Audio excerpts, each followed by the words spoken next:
Welcome back to my channel. First of all, जिसने भी अभी तक इसके प्रीवियस एपिसोड नहीं देखे हैं फटाक से चाहिए कमेंट बॉक्स को चेक कीजिए, लिंक आपको वहीं मिलेगा। सो दोस्तों, इस पार्ट की शुरुआत वहीं से होती है जहां पिछले पार्ट का दी एंड हुआ था। खूनी दोही को मारने के लिए सीधा उसके अपार्टमेंट में पहुंच चुका था और वो उसके ऊपर लगातार वार कर रहा होता है, जिससे कि दोही से उसके फोन का साइड बटन दब जाता है और एक इमरजेंसी मैसेज सीधा वॉन के पास पहुंच जाता है, जिससे कि वो काफी घबरा जाता है, जो कि बैठकर थिएटर में सैरी का डांस देख रहा था। फटाक से वहाँ से निकलते हुए भागता है वो दोही को बचाने के लिए, लेकिन खूनी बहुत ज्यादा शातिर था और उसने ऑलरेडी लिफ्ट खराब करके रखी थी, जिससे कि वो आराम से बिना किसी दिक्कत के दोही को मौत की घाट उतार सके। वॉन फटाफट से स्टेयर से चढ़ता हुआ जाता है और फाइनली वो दोही के पास तक पहुंच जाता है जहां खूनी ने उस क्लॉथ को काट दिया था। और जैसे ही दोही गिरने वाली होती है वॉन उसका हाथ पकड़ लेता है, लेकिन यहाँ पर खूनी आकर वॉन के ऊपर ही वार करता है, जिससे कि दोनों ही नीचे गिरने लग जाते हैं। वॉन ने दोही का हाथ पकड़ा हुआ था और इसलिए वो अपनी सुपरनैचुरल पावर का यूज करके टेलीपोर्ट होकर बिल्डिंग के अंदर ही स्टेयर्स के पास पहुंच जाते हैं। दोही तो बहुत ज्यादा डर जाती है, वो सीधा ही वॉन को हक कर लेती है और जोर जोर से रोने लग जाती है। और दोस्तों, यहाँ पर फाइनली वॉन को अपनी फीलिंग्स के बारे में पता चल जाता है कि वो तो दोही से प्यार करने लग गया है। सॉनबुक भी वहाँ पे पहुँच जाता है, जिसने कि वॉन और दोही को साथ में देख लिया था। नेक्स्ट सीन में दोही और वॉन दोनों को ही फुटेज देखकर पता चल जाता है कि खूनी के गले पे जो निशान है वो तो सेम है, लेकिन उसकी शक्ल चेंज है, जिसका साफ मतलब है कि वो मास्क पहनता है। दोही बहुत ज्यादा घबराई हुई थी, बालकनी में बैठ के रो रही होती है, जहाँ सॉनबुक आकर उसे कंसोल करने लग जाता है और साथ ही बोलता है कि दोही अब हमें शादी कर लेनी चाहिए। दोही तो सुन के बहुत ज्यादा शॉक हो जाती है, जहाँ पर सीधा हमारा डेविल भी पहुँच जाता है और वो भी दोही को शादी के लिए प्रपोज करने लगता है। ये सुनते ही दोही और भी ज्यादा शॉक हो जाती है। नेक्स्ट सीन में ऑफिस बैठे हुई दोही सॉनबुक और डेविल के बारे में सोच रही होती है कि आखिरकार वो किसको हाँ बोले, क्योंकि वो काफी कंफ्यूज थी उन दोनों के बीच में। और यहाँ डेविल भी बाहर से दोही को देखता हुआ सोच रहा होता है कि भला उसमें सोचने वाली क्या बात है, उस नॉर्मल से इंसान के आगे तो दोही को मुझे ही चुनना चाहिए। जिसका साफ मतलब था दोस्तों कि अपने डेविल को सॉनबुक से बहुत ज्यादा जेलसी हो रही थी। वेल तो मिस्टर पाप भी वहाँ पर छुपते छुपाते पहुँच जाते हैं, क्योंकि इस बार वो मिशन की गलतफहमी का शिकार नहीं होना चाहते थे और वो डेविल के लिए बहुत सारा खाना लेकर आए हुए होते हैं। लेकिन वॉन भी समझ आता है कि उन्हें यहाँ पर सैरी ने वॉन के ऊपर नजर रखने के लिए भेजा है। और जैसे ही मिस्टर पाप को ये पता चलता है ना कि अपने डेविल ने दोही को प्रपोज किया है, वो तो बहुत ही ज्यादा शॉक हो जाता है और बार बार डेविल का मजाक बनाने लगता है कि दोही ने उसे अभी तक हाँ नहीं बोला है। लेकिन उसी टाइम पर वो सॉनबुक को वहाँ पर देखता है, जो कि हाथों में फूल लिए दोही के पास पहुँच जाता है, जो कि उसे फूल देकर कल के लिए सॉरी बोल रहा होता है, क्योंकि उसने उसे बिना फूल के ही जो प्रपोज कर दिया था। जिसके बाद दोनों में थोड़ी बहुत बातचीत होने लग जाती है। माहौल थोड़ा सा ऑकवर्ड हो जाता है और दोनों ही फिर अपनी सिचुएशन पे हंसने लग जाते हैं। वॉन तो दोनों को बाहर से देख देख कर जल रहा होता है कि आखिर इसमें हंसने वाली क्या बात है। मिस्टर पार्क भी वहीं पे होते हैं, जो देख लेते हैं कि अपना डेविल कितना ज्यादा जेलसी फील कर रहा है और वो तो उल्टा वॉन को ही छेड़ने लग जाते हैं। और यहाँ पर सॉनबुक ने दोही के सामने अपनी सारी फीलिंग कन्फेस कर ली होती है। साथ ही उसने बोलता है कि मैं तुम्हारे ऊपर कोई भी प्रेशर नहीं डालना चाहता हूँ, जैसा तुम चाहोगी वैसा ही होगा और तुम अपना टाइम लेकर आराम से सोच लो। वॉन को तो इधर बहुत गुस्सा आ रहा होता है, जो कि बार बार खूब सारी कॉफी डालकर और इसमें आइस डालकर कॉफी बनाकर पीने लग जाता है। तभी उसके पास बैठा एक लड़का जिसका नाम सॉन्ग है, वो उसे 100 टिप्स ऑफ लव की एक बुक देता है, क्योंकि वो भी जानता था कि यहाँ पर कुछ तो गड़बड़ जरूर है। यानी कि भाई साफ दिख रहा है कि कुछ और नहीं बल्कि दिल का मामला है। वेल तो उस बुक को पढ़ने के बाद डेविल को थोड़ा अच्छा लगता है और उसे पढ़ने के बाद मुस्कुराते हुए बाहर आ रहा होता है, जहाँ से सीधा सॉनबुक मिल जाता है और वो उससे बात करने के लिए बाहर ले जाता है।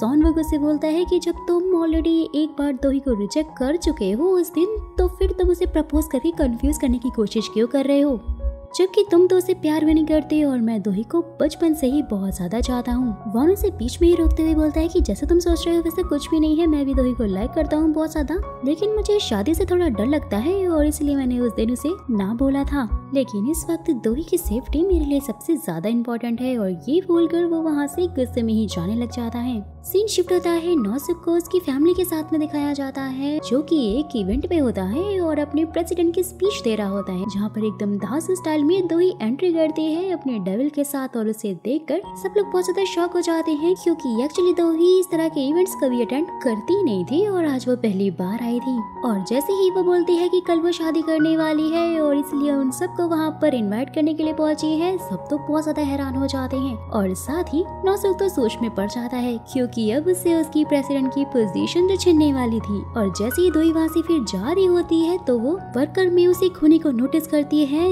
जिसके नेक पे चोट का निशान था। दोही जैसे उसके पीछे जा रही होती उसका पाँव स्लिप हो जाता है, लेकिन तभी वॉन उसे पकड़ लेता है। नेक्स्ट सीन दोही की वेडिंग का दिखाया जाता है, जहाँ पर वो रेडी शेडी होकर बैठी हुई थी, बहुत ही ज्यादा सुंदर लग रही होती है, लेकिन वो थोड़ी सी इमोशनल भी हो जाती है और मैडम सू को काफी याद कर रही होती है और अपने सामने ही फिर वो उन्हें इमेजिन भी करने लग जाती है, जहाँ वो उसे बोलती है कि तुम्हारी शादी की ड्रेस बिल्कुल भी अच्छी नहीं है। जहाँ पर मैडम सू उसे बोलती है कि मैं जानती हूँ कि ये तुम्हारी कॉन्ट्रैक्ट मैरिज है, लेकिन फिर भी तुम्हें शादी के लिए अच्छी ड्रेस लेनी चाहिए थी, लेकिन मुझे तुम्हारी ड्रेस बिल्कुल भी अच्छी नहीं लगी। दोही उनसे बोलती है कि क्या आप अभी भी इतना ज्यादा बोलती है, और फिर ऐसे ही दोनों बातें करते करते काफी ज्यादा इमोशनल हो जाते हैं, जहाँ पर मिशन पहुँच जाती है और दोही अपने होश में वापस आ जाती है। और जैसे ही वो बाहर आती है देखती है कि नौसिक अपनी फैमिली के साथ में वहाँ पर पहुंचा हुआ होता है। दोही की ये बोलती है कि मैंने तो बिल्कुल भी एक्सपेक्ट नहीं किया था कि आप सब लोग यहाँ पर आएंगे। तो नौसिक उसे बोलता है कि आखिरकार हम एक फैमिली है और अगर मोहम्मा जिंदा होती तो वो तुम्हारी शादी के लिए बहुत खुश होती, लेकिन दोस्तों यहाँ पर तो माजरा ही कुछ और था। सुहान और नौसिक दोनों ने कुछ न कुछ प्लानिंग तो जरूर कर रखी थी। दोही ये पूछते हैं कि आखिरकार तुम मुझसे शादी क्यों करना चाहते हो। वॉन उसे बोलता है क्योंकि मैं तुम्हें मरते हुए नहीं देख सकता, और उसके बाद ही दोही ने वॉन को चूज कर लिया था।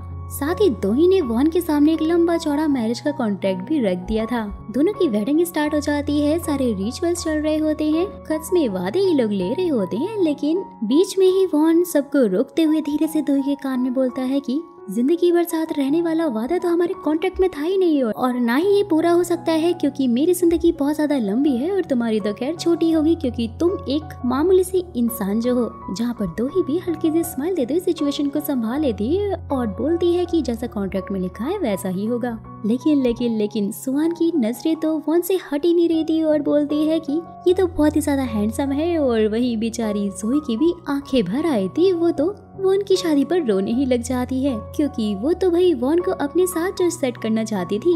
सॉनबुक भी वहीं पर होता है जो थोड़ा सा सैड होता है, लेकिन दोही को खुश देखकर वो भी अपने दिल को मना ही लेता है। और यहाँ पर मियोंग जो कि दोही को एकदम ही अजीब तरह से देख रहा होता है और उसके दांत देखकर तो दोही को काफी अजीब फील हो रहा होता है और फिर हंसते हुए वहाँ से चला भी जाता है वो, यानी कि वो तो पूरा ही साइको है। फोटोशूट के टाइम पर ना चाहते हुए उन दोनों को पब्लिकली कपल की तरह बिहेव करना था क्योंकि ये उनकी कॉन्ट्रैक्ट में लिखा था। और साथ ही सबके भूलने पर जैसे ही वो लोग किस करने के लिए जा रहे होते हैं तो डेविल अपना थंबनेल दोही के लिप पर रखकर उसके पास जाता है, जिससे कि बाकी सब रिपोर्टर्स को लगता है कि उन्होंने सच में ही किस की है। सॉनबुक भी वहीं पर होता है जो कि उन्हें ऐसे साथ में देखकर थोड़ा सैड हो जाता है। मिस्टर पार्क भी वॉन को फोटोशूट के लिए एकदम ही अलग अलग पोजेस बता रहे होते हैं जो कि बहुत ही ज्यादा फनी भी लग रहे थे।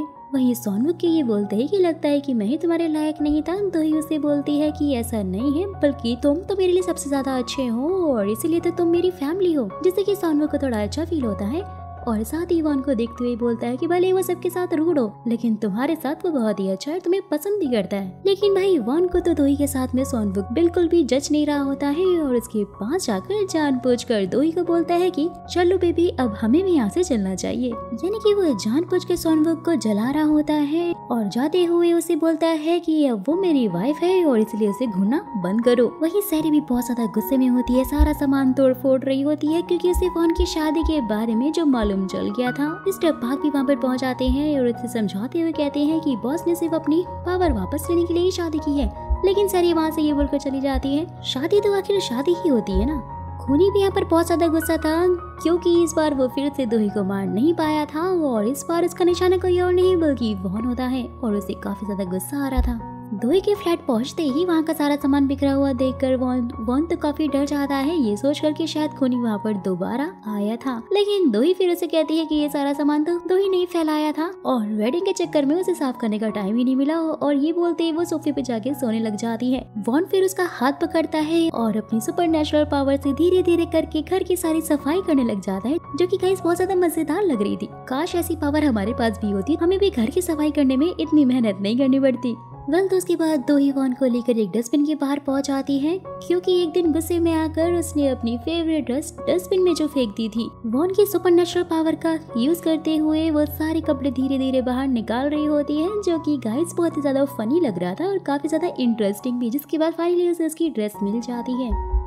वहीं दूसरी तरफ सोनवुक को अपने डेविल के ऊपर शक हो रहा होता है कि कुछ न कुछ गड़बड़ तो जरूर है और इसीलिए वो उसके बारे में सारी इन्फॉर्मेशन निकालते हुए उसके ऑफिस यानी कि सोनवन फाउंडेशन के बारे में, जो कि 1977 में बना था, उसके बारे में सारी इन्फॉर्मेशन निकलवाता है। वहीं दोही का सारा शक मियोंग के ऊपर जा रहा था। उसके साइको बिहेवियर और इतनी सारी अजीब हरकतों को देखकर दोही को तो यही लग रहा था कि शायद खूनी कोई और नहीं बल्कि मियोंग ही है। रात में सोते टाइम वॉन को अपनी इंसानी जिंदगी की याद आने लग जाती है, जिसमें वो स्वाट के साथ में एक लड़की को देखता है, लेकिन वो उसकी शक्ल नहीं देख पाता और उसी टाइम उसकी आंखें भी खुल जाती हैं, जहां वो बाहर देखता है कि दोही तो मस्त बैठी हुई ब्रेकफास्ट कर रही थी और वो बहुत ही ज्यादा क्यूट भी लग रही थी। साथ ही दोही वॉन्ग को बता रही होती कि उसे मियोंग के ऊपर शक है और वही हम मियोंग को उसकी जूडो क्लास में देखते हैं, जो कि एक आदमी को बड़ी बेरहमी से उसका गला दबा कर ही मारने लग जाता है। बाकी सारे लोग उसे रोकते हैं लेकिन वो तो रुकता ही नहीं है और उसके बाद एक अजीब सी स्माइल करके वहाँ से निकल जाता है। यहाँ वॉन दोही का हाथ पकड़ते अपनी सुपर पावर का यूज करता है, जिससे कि दोनों टेलीपोर्ट होकर मियोंग की जूडो क्लब के वॉशरूम में पहुंच जाते हैं। जैसे ही वो लोग बाहर जा रहे होते हैं तो वहीं पर मियोंग भी पहुंच जाता है,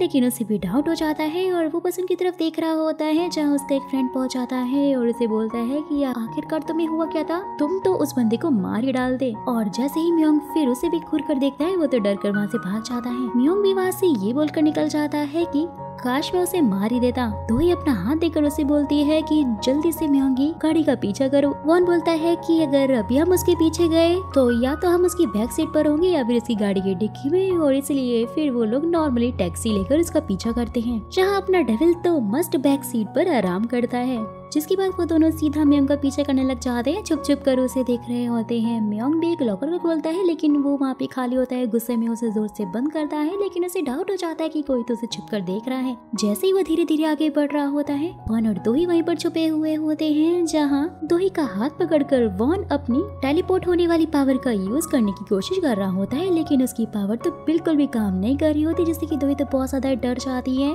और यहाँ मियोंग भी धीरे धीरे उनकी तरफ आगे बढ़ रहा होता है। सो गाइस, फिलहाल तो यहीं पर इन एपिसोड का दी एंड हो जाता है। सो आगे की स्टोरी क्या होने वाली है? क्या मियोंग दोही और वॉन को पकड़ लेगा और असली खूनी मास्टर कौन है? ये सब का खुलासा होगा नेक्स्ट एपिसोड में। और इसलिए अगर आप चाहते हो कि मैं उसे भी एक्सप्लेन करूँ तो फटाक से मेरे कमेंट बॉक्स को नेक्स्ट पार्ट सुन से भर दीजिएगा, क्योंकि दोस्तों आगे की स्टोरी ना बहुत ही ज्यादा इंटरेस्टिंग और मजेदार होने वाली है। जाने से पहले अगर वीडियो पसंद आए ना तो एक लाइक जरूर कीजिएगा और चैनल को सब्सक्राइब करना मत भूलना, ताकि नेक्स्ट पार्ट आपसे मिस ना हो जाए।